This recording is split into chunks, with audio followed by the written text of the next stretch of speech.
Hello, what's going on? So today we're going to be doing an account review. It's something I don't normally do. This is a paid service, so I just want to say that up front. If you're interested in any of my paid services, I'll leave a link to my Trello below. You can check out the prices and services there. But let's just get to the video. So Uber driver Nate here has asked me, hey, I just came back from the game. I left around when auto farming was released, so during the shift update, and I need an account review. I want to play the game again. I'm looking to spend like $100 to $150 a month. I made a recommendation on packs and stuff, but let's basically get into it. So there's a lot of different things I want to go over. I'm going to go over a couple things involving current events, and then I'm going to go over a couple things involving the general review, and then very specific things for the amount of expenditure. So first thing, let's go with, obviously, everyone wants to know how much money you should spend, why you should spend it. First of all, spend whatever you want, as long as it's within your means. But I do want to say that when it comes to spending in this game, there is a very, very good value on the first $100 you spend.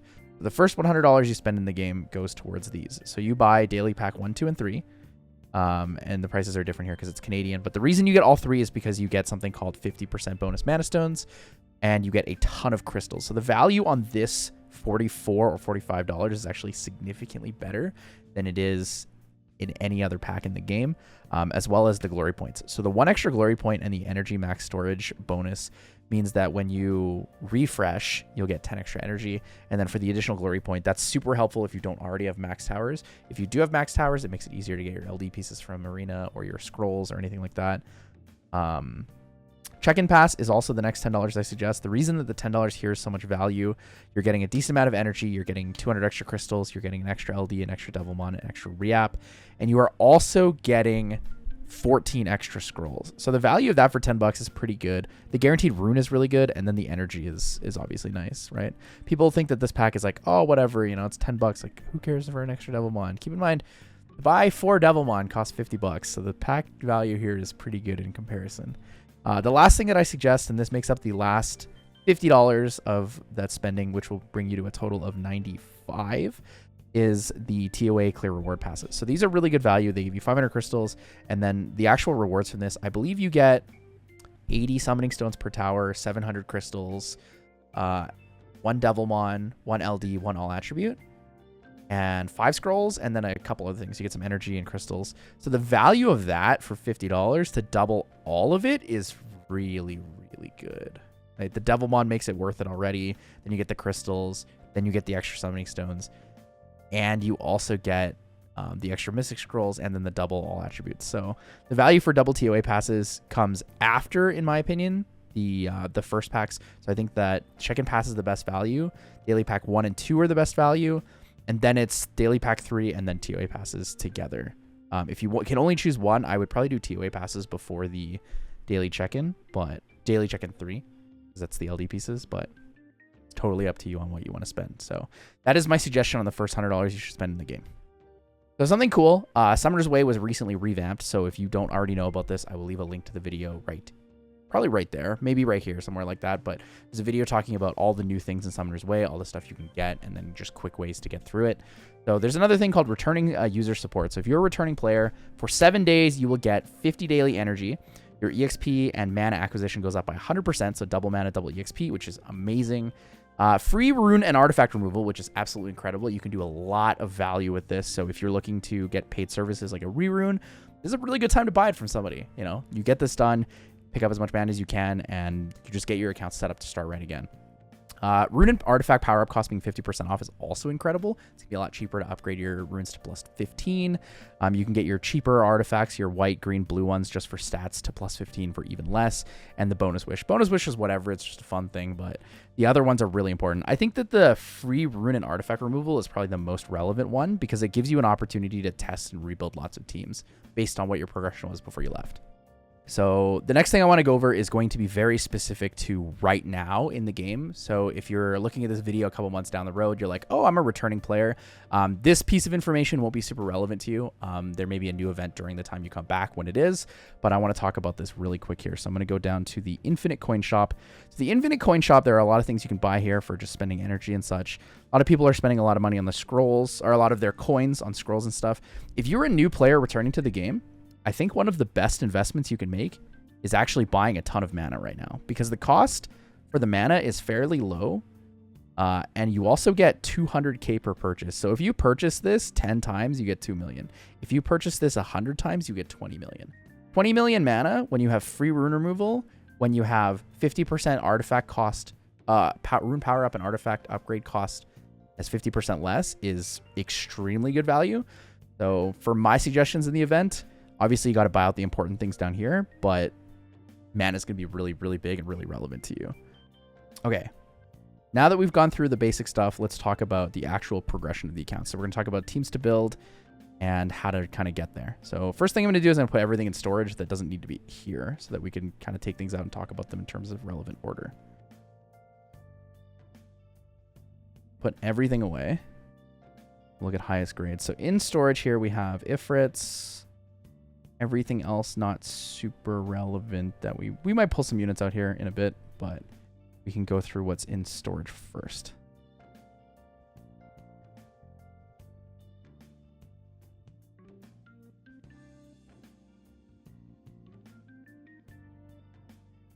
Also, I noticed that you've been leveling up fodder. You probably don't need to do that as much as you used to in the game. Rainbow Mon are a lot more abundant, especially with auto farming. I find that because you can auto farm, you end up getting Rainbow Mon at a lot much accelerated rate compared to what it was in the past. Also nice that you have 39 Devilmon. That'll give you a big advantage for kind of just jumping back into it right away. Okay, let's look at your book. Go to the profile, take the record here. It's a very basic account. Not too much going on. Have cleared all dungeons. So you do have a Tricaru team, which is really nice. Tricaru is going to be great for getting into Punisher's Crypt 10 here.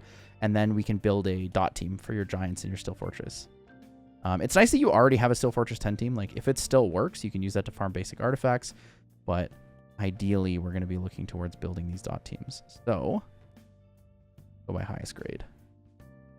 Good choice on the Hemos. I don't actually like this unit, but it's cool to have. Okay, so Tricaru. Nice core. We have the Tricaru. Oh, we actually have Sath. Okay, so this is good. So Sath does need to be max skilled on skill 3 because you want the passive to go up. Sath and Tatu. Verde. For giants, we can either do Lucian or Veramos, depending on your rune quality. Veramos is a very safe option. And if your Tricaru doesn't actually end up working in PC10, what we can do is instead of running Tricaru, we can run Dot Team with immunity. So Dot Team Wusa and maybe Lulu as an option is pretty good. You can run like double Melia, Sath, and then instead of running Tatu to blow it up, you could just run double immunity and be very, very safe and well protected. But overall, we're looking pretty good here. Solar R5 is something we can work on down the road. These Melias can be optionally 6-starred. The reason I say optionally is because when you 6-star them, you can give them artifacts, which gives them more stats. But skill ups are not relevant, so you don't actually need to focus on those at all. Okay. Progression-wise, I think you should be able to clear TOA hard pretty easily. You have cleared both. TOA health, kind of optional. You don't really need to jump into that. I will pull out the units that I suggest for it, though. Also, keep in mind that auto TOA just recently came out, so that's kind of helpful. Where is Jean? Yeah, this is going to be super safe. So you can just run like... You can just run Jean, Homunculus, Verde, Sath +1, and you'll be like super, super safe. Your last one's just another dot unit. Or if you need to, you can run a healer. You can run Veramos as well, but the dots between those two units, usually more than enough. It'll be fairly safe. But you also have Light Chun-Li. I'm jealous. I want Light Chun-Li. This unit's insane. Okay, you basically have everything that you would need to get started with basic stuff. And then we can talk about other units after that. So your Tricarus are a little bit slow and their accuracy is a little bit low. Something I would focus on is maybe trying to get them all around like the +30 to +40 range. There is a minimum speed break point. I don't actually know what it is, what that people run, but I know it's not 0 speed. The reason the breakpoint is set is because eventually, when you're on the lower damage side, you do need to actually take natural turns in some cases. So for Tricarus, I would suggest at least getting 1, maybe 2 to the 65% accuracy range. I do see the accuracy set, which is nice, but that still only brings you to 45 max. So you want at least one of them on 65, and then in a perfect world, you transmog it to the mecha version. The reason you transmog it to the mecha version is because it'll be faster in animation. So when it gets teamed up with, it has a higher, it's going to defense break by hitting it first before anyone else. So it's a little way to min-max your damage. You do have the transmog for Verde that's faster. Your build on Verde is actually not bad. The crit damage is pretty low, but the speed is a little bit low as well. I don't really like that we're running a determination set here. However, the stats on the determination set themselves are actually quite good. The reason I don't like the determination set is because when you run a determination set, you're not giving extra damage to your Icarus or your Verde. Icarus, there is a misconception that they scale on defense when they don't. The team up scales on defense. The number of allies you attack with scales on defense, but your actual damage is based on attack. So that's why it's relevant to have attack increasing effect for the passive. It's relevant to have high attack for the actual damage you deal on skill 1. So in the future, what I'd like to see on the Verde, in terms of artifacts, we can look for blue artifacts. Ideally, we're looking for, I would say 8 to 10% co-op damage on both the ones if you're looking at blue artifacts. If you're looking at green artifacts or like lower ones, just main stats are okay. In a perfect world, you really do get the co-op damage because it's the highest damage output increase. So keep those in mind when you're looking out for Verde stats. Ideally, something around this with like 15 more speed and like 30 more crit damage is going to be more than enough for where you're at in the game. For your Icarus, you just need to hit the right defense goals. Everything after that is kind of irrelevant. Once you get enough defense, you're good. Try to keep them around the plus 35, plus 40 speed range, and then at least one of them to 65 accuracy, maybe 2 if it's possible. And then after that, you just pump in as much attack as possible. And same for artifacts for your Icarus. You want the co-op damage. You can use skill 1 accuracy if you need it, but in a perfect world, you need the damage more than you needed the accuracy. You'd find the accuracy from runes. One more thing I wanted to check before we continue is your glory. So this is something that doesn't commonly surprise me. Okay, so your towers are actually pretty good. So you got max crit damage, max speed. But the things that we need to work on is the damage tower. So the damage towers are really low here. Your HP tower is low and your defense tower is low. So for the sake of the simplicity of Tricaru, I would suggest maxing your guard stone and then maxing your attack tower. And then probably doing water attack lead or fire attack lead. Those things will help you the most in progression and overall help you a lot with raids when you get into solo raids as well as the rift dungeons. You can do HP if you need it, but I think the damage towers are more important nowadays because being tanky enough is not actually that bad for PvE content. With the introduction of artifacts, a lot easier to find the stats you're looking for in that sense. So that's my suggestion for your Tricaru team. When we're looking at your dot team, what we're going to be doing is most likely Lucian lead into the double Melia with Sath and Tatu. However, if it doesn't work out because your Lucian is too weak for the kind of set or your team is overall just not safe enough, you can use Veramos in the leader skill slot instead. It's going to be a slower team. It's going to be closer to like the 1 minute 30 range. But when it comes to auto farming, guaranteeing that you have safe runs is more important because 1, it cancels your runs, and 2, it's a waste. Right?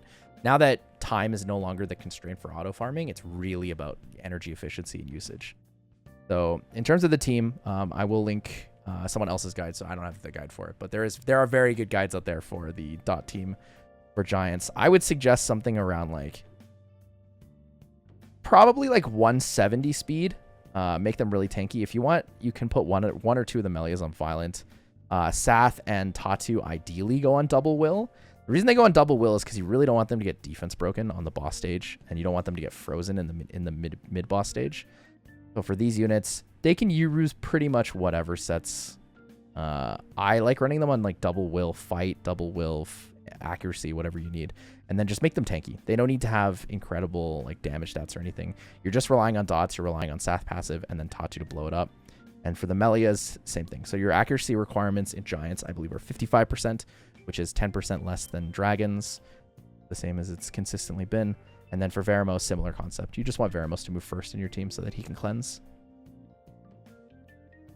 Another option is some people run a Swift Melia. I think it's more relevant when you're running the actual Lucian team because Swift Melia gives more consistency. So when you're running the Veramos variation of the team, I think you could probably get away with just running both Melias on violent. It'd be safer. You don't really need like crazy speed runs to make it work. So overall, it'll be fine. I did mention using dot team in PC10. So if you can't get Tricaru to work in PC10, and not everyone can due to like damage constraints or just rune quality difference, you can run the double Melia Sath with Wusa and Lulu, and you'll be safe. Because as long as you have the immunity, you'll be protected, and the dots will still kill the boss overall. Now for your TOA push, I really like using Water Homunculus. So you don't actually have the build that's suggested, but the whole bottom row build is the suggested one for Water Homunculus. I think Water Homunculus on Despair anything, tanky range like 25k HP, plus 600 defense, and then like 200 speed, 190 speed range with 45 accuracy is more than enough for TOA. I would run your Homunculus with Sath and then Jean. The reason I like Jean is because Jean provoke for 2 turns is great CC, but it also doesn't like mitigate your damage, right? You're not pushing back the enemy a ton. So what happens is the enemy actually will die from Daunts, and your runs don't take forever. Obviously, if you need to make them safer, you can run CC with that, but that's your core right there. It's going to be Water Homunculus, Sath, Jean. I like running Verde with it. Not everyone does. I have a second Verde that's on a faster set. Alternatively, you could run something like Wusa if you need the immunity, or you could run like Bernard for extra turns, or Mav if you wanted cooldowns and extra provoke. And then your last unit could be anything. You can run more dots. You can run a cleanser with the Veramos. You can run pretty much whatever you need in the last slot to make it all work for you. So we've covered basic PvE. We've covered TOA. The next thing that I want to cover that I think is relevant is Rift Dungeons. Now, Rift Dungeons are relevant for a couple of reasons. One, you want to be crafting reappraisal stones every single week. So you want to be able to get at least an S in one of the dungeons for these. And then we probably also want to be looking towards doing this. So ancient reappraisal stones. I think, or my suggestion for most people when it comes to Dimensional Hole is to just farm Alunia, because Will, Despair, Nemesis. And I think it's really good. I think Alunia is actually fairly easy to build a super safe team for level 5 with. But where you are in the game, I would focus on getting all the 2As that you want to focus on for both PvE, PvP, and then you can start farming runes afterwards, right? If you're not sure if you want to build a unit, feel free to farm runes on the in-between side. So I will be posting a video as well about 2 teams. So I'll have in my Calderon team, which talks about basically how to farm Calderon with, I want to say, mostly free-to-play units. The only non-free-to-play unit is Jolton, but most people have it, and you could also sub in other units there if you wanted to. And then Alunia. I'll be talking about my speed farming teams for both teams, for both dungeons. Okay, so we've gone through the record book. We've talked about the basic things. Halls, kind of whatever. You can just run whatever there. Let's talk about raids. So your raid team looks pretty okay, actually. 39 seconds with that is interesting. So it looks like you might already have a solo R5 here. Not 100% sure, so let me check.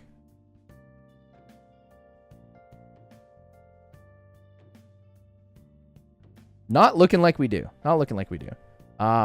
We could talk about that in the future. I think right now, I would probably look towards building the Belager Jansen R5 team and then raiding with other people until you can get a safe team. It is okay if you want to build solo R4 first. So what you would do in solo R4 is you would build the team for solo R5. Likely you don't quite have the stats, like the damage, the artifacts, and the runes for it.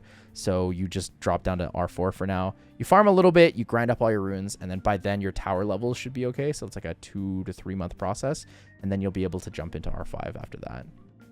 I've done that for a lot of people. A lot of people are like, hey, can you build me a solo R5 team? You pay for the service, and I look at it and I'm like, you cannot farm solo R5 yet. Your runes are not there. You have no grinds on your runes. You need grinds and gems, and your artifacts, or your tower levels are like half. Like your tower levels are all like level 8, level 9 out of 20. So making that step and going into R5 afterwards is totally viable and totally okay. I know a lot of people are going to be like, R4 is never worth it. But realistically, this game is not about making jumps and leaps. It's about taking a step forward every single day and actually making progression. So if you want to make progression by taking steps forward and other people tell you, no, the only way you can do it is take a leap, you can just tell them to go fuck themselves, because they clearly have no idea what they're talking about. Next thing I want to talk about the Rift Dungeons. I'm going to give you some suggestions for teams. I think they're really basic overall Rift Dungeon teams. Honestly, you can use twins for almost all of them.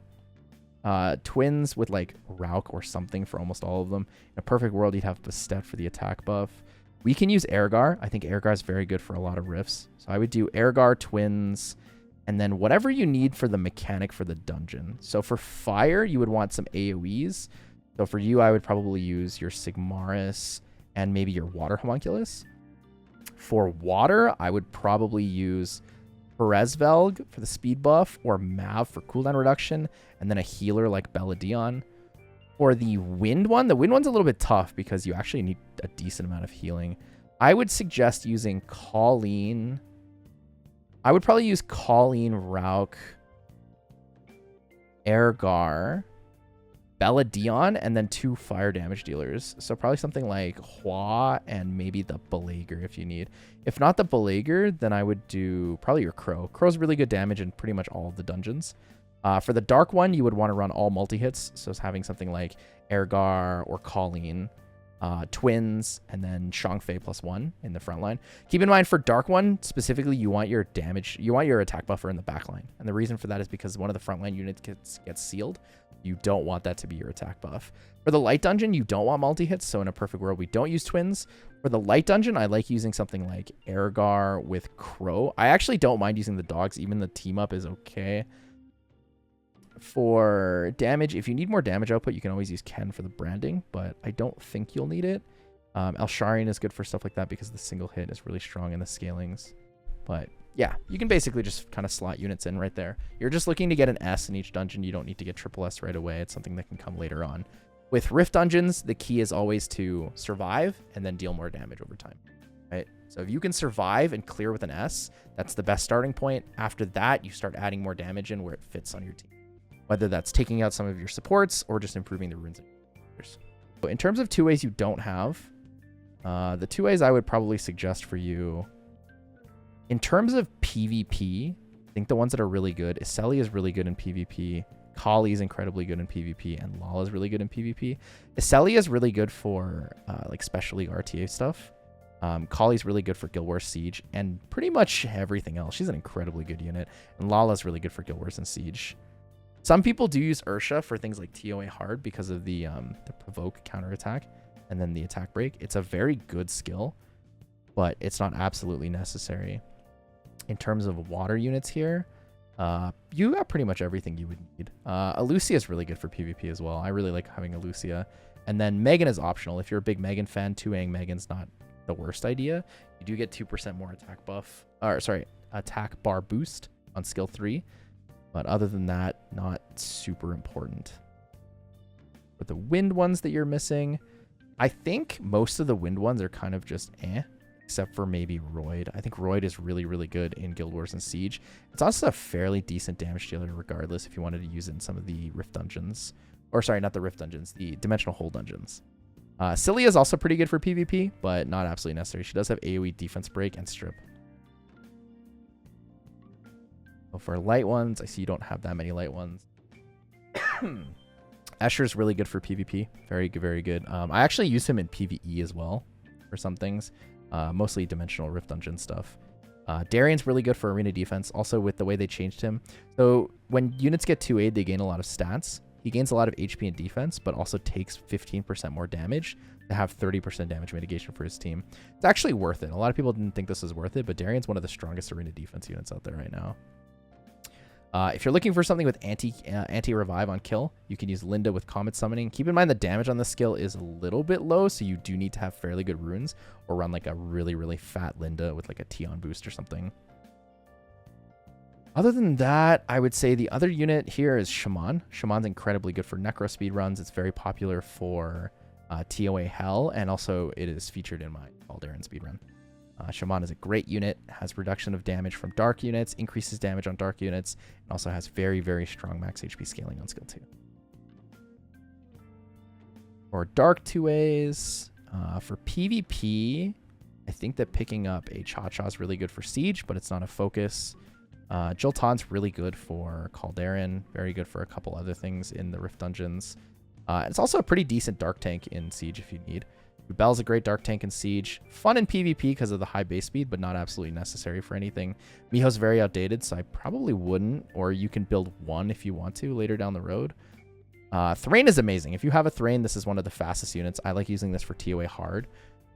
It's skill 2 into an extra turn, and then skill 3. So skill 2 is AoE dots on everyone. Skill 3 is hitting dots and stuns. If you hit someone with a dot, you stun them, and then you gain 20% attack bar. So the cycling on Thrain is really fast. And then Gina. So Gina is really interesting. She has AoE strip into 1-turn buff block, and then 4 dots into a sleep. So she's kind of like a really aggressive version of a Rika with weaker base stats and less defensive nature. But Gina is very strong and very good in her own regard. I haven't used her anywhere in PvE yet, but I do use her a lot in PvP. So between all those things, that's kind of what I would be looking for on your account. If we're looking at units to build, first of all, pick up Antares from the HoH because you don't have it. That unit's great. And look towards getting a Cocky. This unit's amazing. In the Choose Your NAF 4 event, I would pick up this if you can, since you don't have one. Water units. This unit's great in PvP right now because of the buff to skill 3. So the skill 3 is 3-turn Oblivion with defense break. It's a very strong skill. Not really missing anything key on wind. And nothing super key. This unit's pretty good on offense. Not absolutely necessary. For light units, I see you're missing the Kung Fu Girl and you're missing Phantom Thief. I'd probably, even though you're missing the Kung Fu Girl, okay, actually no. Take the Kung Fu Girl because you're missing her, even if she's not that great. And you'll eventually summon an Antares, the Fire Lich. And then for the second HoH, are you missing Corona? You are missing Corona. You could take Corona. You could also take Kamiya. If you don't have a Kamiya, I'd probably take Kamiya over Corona. Kamiya is just a better unit. I actually really like the skill 2. 2-turn sleep, extra turn into skill 3 is really good. So I'd probably take this unit from the second HoH, which is next week. I see you have some grinds in your runes. In terms of rune quality, oh, okay, this is also a feature that's really cool. So if you want to re-rune stuff, I suggest clicking the Save Runes of All Monsters. It costs 200k mana, but what happens is it locks all of your builds onto units. And what happens is if you change up a bunch of things and then click Load Runes, it'll go back to whatever you last saved to. Now keep in mind, you can only load the runes, I believe, once every day or something like that. So you don't want to like spam this because it does cost extra mana and it's also kind of just dumb to spam it. But this helps a lot if you're like, hey, my builds work right now, but I want to see if I can make better ones. You change up a bunch of things and then you're like, okay, this didn't work. I didn't like it. You can just revert it in one click. In terms of rune quality though, I think the biggest thing is once you can farm B12s, you don't really need blue runes on 135 unless it's like Violent Will Swift. Or like really, really big main sets with like high rolls. And the reason is because like mid-rolled purples or like blue plus runes are not that hard to come by if you're farming at a decent rate and if you're farming V12s. On 246, obviously, because they're a lot harder to get due to needing like main stat as well as substats, you can keep like high-rolled blue runes. But I would just keep that as your main standard right now. So stuff like this, like you're probably not going to use something like this. On blue runes, you're going to be looking for like speed or crit or like double HP or double attack or double defense and stuff. So I wouldn't worry too much. Once you get back into the game, though, we can talk about doing a rune cleanup, and then I'll give you a lot more detailed information about your runes and such. But for now, I would just focus on looking for those stat lines I talked about in your teams, getting to a basic level of being able to like play the content in the game that you need and that you're comfortable with again. And then for artifacts are very confusing, I'll be honest with you. But right now, your main thing is you're going to be looking for main stat. Look for main stat, plus 12 or plus 15 your artifacts. Keep in mind that gray artifacts are a lot cheaper to upgrade because they don't have substats. I'm not sure why they did that, but they did. So if you want a plus 15 your white artifacts, it's really cheap. And I mean, since you have the farming teams, you can honestly look for blue artifacts and look for like mid rolls on mid double rolls or something. Like when I talked about your Tricaru team, the roll range is 2 to 4 for co-op damage. So if you're looking for on a blue artifact, like realistically 9% co-op damage on each one would be more than enough to increase the damage on your team by a lot. But yeah, keep farming, keep doing your arena, keep getting where you need to go. And I guess when you're ready to kind of look into more specific content, like if you want to focus on Siege or you want to focus on RTA or you're looking to build like specific speed teams, you can just let me know and we can talk about it then. So I hope you guys enjoyed this account review video. That's basically it here for Uber Driver Nate. I don't think I missed anything in terms of the relevant PvE content. I don't really want to go into talking about each of the dimensional hole teams right now, just because it depends on which ones he wants to do, because a lot of them use other 2As to farm them easier. So I will talk about that potentially in another video where I talk about each dimensional hole. But for now, I hope this was helpful information to you guys. Have a wonderful day.